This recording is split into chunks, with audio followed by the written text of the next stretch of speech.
আপনারা কখনো কি নারিকেল বাটা দিয়ে কোনো সবজি দিয়ে মাছ দিয়ে রান্না করেছেন? কিন্তু আজকে আমি রান্না করে দেখাবো।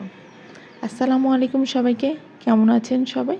আমি আমেনা আক্তার চলে আসলাম আপনাদের মাঝে নতুন একটি ভিডিও নিয়ে। আমার শ্বশুরবাড়ি হচ্ছে নোয়াখালী, তো আজকে আমার শাশুড়ির রেসিপি ফলো করে রান্না করতেছি। আমার শ্বশুরবাড়ির ওইদিকে নোয়াখালীতে নাকি এই সবজিটা দিয়ে মাছ দিয়ে নারিকেল বাটা দিয়ে নাকি খায়, অনেক মজা লাগে শুনছি। ওনারা প্রায় রান্না করে, কিন্তু আমি কখনো নিজে রান্না করি নাই। কিন্তু আজকে আমি এটা নিজে রান্না করতেছি শাশুড়ির থেকে রেসিপিটা নিয়ে। আজকে রান্না করব চিচিঙ্গা বলেন, চিচিঙ্গা দিয়ে মাছ দিয়ে নারকেল দিয়ে আজকে আমি সেটাই রান্না করে দেখাবো।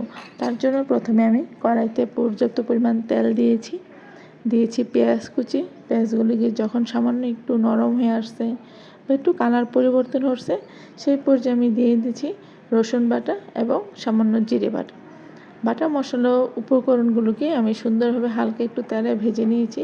তেলে ভেজে নেওয়ার পরে আমি দিয়ে দিচ্ছি এখানে একটা টমেটো কুচি দেওয়ার পরে টমেটোটা যখন গলে একটু নরম হয়ে আসবে, সেই পর্যায়ে আমি সামান্য পানি অ্যাড করে দিয়ে দিছি পরিমাণ মতো লবণ, পরিমাণ মতো হলুদের গুঁড়ো, লবণের গুঁড়ো।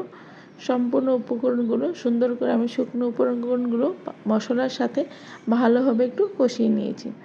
দেখতেই পারছিলেন কষানোর পর্যায়ে যখন মশলা এবং তেল আলাদা হয়ে গেছে, ভাজা হয়ে গেছে, সেই পর্যায়ে আমি দিয়ে দিছি আগের থেকে কেটে রাখা চিচিঙ্গা। জানি না আপনাদের দিকে কী বলে, আমাদের এলাকায় তো চিচিঙ্গা বলে, তাই আমি চিচিঙ্গাই বলছি। যদি আপনাদের এলাকায় অন্য নামে এই সবজিটা পরিচিত, অবশ্যই জানাবেন কী নামে পরিচিত। সবজিটা দিয়ে দিয়েছি আমি। সবজিটা ভালোভাবে নাড়া দেওয়ার পরে আমি এখানে কিছু আলু সিদ্ধ ছিল আমার বাসায়, এই জন্য আমি আলু সিদ্ধগুলোকে দিয়ে দিলাম তরকারির সাথে। সবগুলো উপকরণ ভালো করে মাখানোর পরে আমি এখানে দিয়ে দিয়েছি নারিকেল বাটাটা আমার ফ্রিজে ব্লেন্ডার করা ছিল, সেখান থেকে আমি কিছু টুকরো দিয়ে দিছি। ওনারা প্রায় অনেক তরকারিতে আসলে নারিকেল বাটা ব্যবহার করে, তো এই জন্য নারিকেল একবারই সংরক্ষণ করে রাখা হয় ফ্রিজে।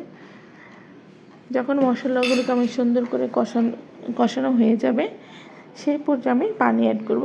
এর আগে সম্পূর্ণ উপকরণগুলো নারিকেল বাটাগুলোকে সুন্দরভাবে কষাবো, যেন নারিকেলের যেটা কাঁচা ফ্লেভার বা স্মেল থাকে সেটা যেন চলে যায়। দেখতে পারতেছেন আমার কষানো সুন্দরভাবে হয়ে গেছে। যখন তেলের উপরে চলে আসবে, সেই পর্যায়ে আমি দিয়ে দেব পরিমাণ মতো পানি দিব, কারণ এর থেকে বেশি দিলে আমার তরকারিটা গলে যাবে বেশি। আর আমি অনেকক্ষণ ধরে এটাকে সুন্দরভাবে যেহেতু কষানো হয়েছে, এই জন্য পরিমাণ মতো পানি দিয়ে আগের থেকে ভেজে রাখা মাছগুলিকে দিয়ে নিয়েছি। এখন শুধু তরকারি সিদ্ধ হওয়ার অপেক্ষা করব। দেখতেই পারতেছেন আমার রান্নাটা হয়ে গেছে। এটা হচ্ছে আমার রান্নার ফাইনাল লুক। কেমন হয়েছে দেখতে জানাবেন।